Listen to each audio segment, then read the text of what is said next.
in our series of Halloween campfire stories for the Cape Breton Regional Library. I'm just waiting on John right now. He said he has a special surprise. Sorry, I'm late. Sorry about that. That's okay, no worries, John. I'm just glad you're here. Now we can catch up. Oh, Get it? yep. Because I'm a cat. Yep. And I'm a lion. Yep. Both at the same time. Yeah, right. Quite clever. Right. So anyways, I'm just waiting on a friend to show up. She's going to help me with tonight's story, which is not really a story. Not a story? But that's the whole point of these, John. I know, but I thought I'd do something different. It's not a story, it's a poem, but it tells a story. I didn't know you liked poetry. I'm insulted. I'm a fan of all the fine arts. Right. So, sorry about that. It's okay. You're What forgiven. are we reading? So tonight's tale of terror is a classic by Edgar Allan Poe, which is called... What the? Oh, hi, Lenore. Croak. How are you this evening? Croak. So, this is Lenore. Lenore, this is Leon. Say hi. Hello, Lenore. Nice to meet you. Croak. Alright, so now that the introductions have been made, we're going to get the story started. Lenore, are you ready? Croak. Alright, so I give you The Raven. By Edgar Allan Poe. Yep, correct. Once upon a midnight dreary, while I pondered weak and weary over many a quaint and curious volume of forgotten lore, while I nodded, nearly napping, suddenly there came a tapping, as if someone gently rapping at my chamber door. Oh, pause, John. I'm gonna get the door. "'Tis some visitor," I muttered, tapping at my chamber door. Only this, nothing more. Ah, distinctly I remember, it was in the bleak December, and each separate dying ember wrought its ghost on the floor. Eagerly I wished for morrow, and vainly I had sought to borrow from my books surcease of sorrow for the lost Lenore, for the rare and radiant maiden whom the angels named Lenore, nameless here forevermore. And the silken, sad, uncertain rustling of each purple curtain thrilled me, filled me with fantastic terrors never thought before. So that now, to still the beating of my heart, I stood repeating, "'Tis some visitor entreating entrance at my chamber door." That it is, and nothing more. Presently then my soul grew stronger, hesitating then no longer.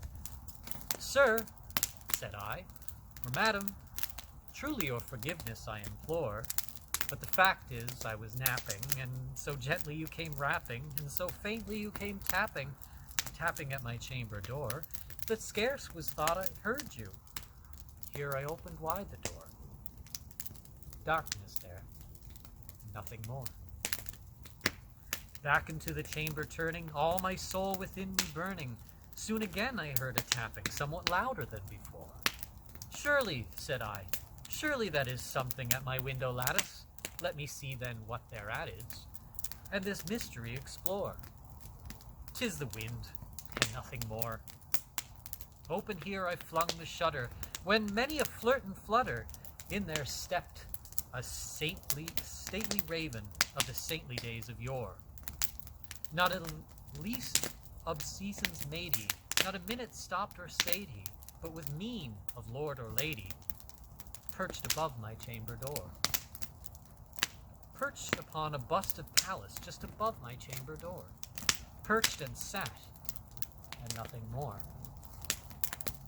Then this ebony bird beguiling my sad fancy into smiling by the grave and stern decorum of the countenance it wore. Though thy crest be shorn and shaven, thou, I said, art sure no craven, ghastly grim and ancient raven, wandering from the nightly shore. Tell me what thy lordly name is on the night's Plutonian shore. Quoth the raven, Nevermore. much I marvelled this ungainly fowl to hear discourse so plainly, for we cannot help agreeing that no living human being ever yet was blessed with seeing bird above his chamber door with such a name as Nevermore. Then methought the air grew denser, perfumed by some unseen censer, swung by seraphim whose footfalls tinkled on the tufted floor. Wretch, I cried, thy God hath lent thee, by these angels he hath sent thee, respite and nepenthe from the memories of Lenore. Quaff, oh quaff this kind nepenthe, and forget this lost Lenore.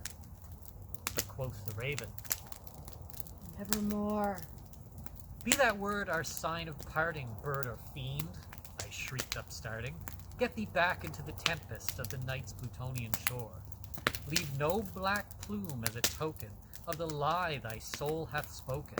Leave my loneliness unbroken, and take thy beak from out thy heart, and take thy form from off thy door.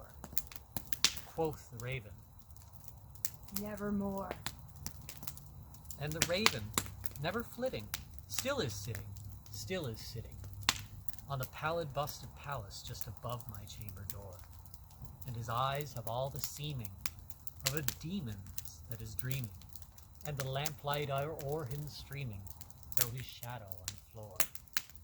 And my soul from out that shadow that lies floating on the floor shall be lifted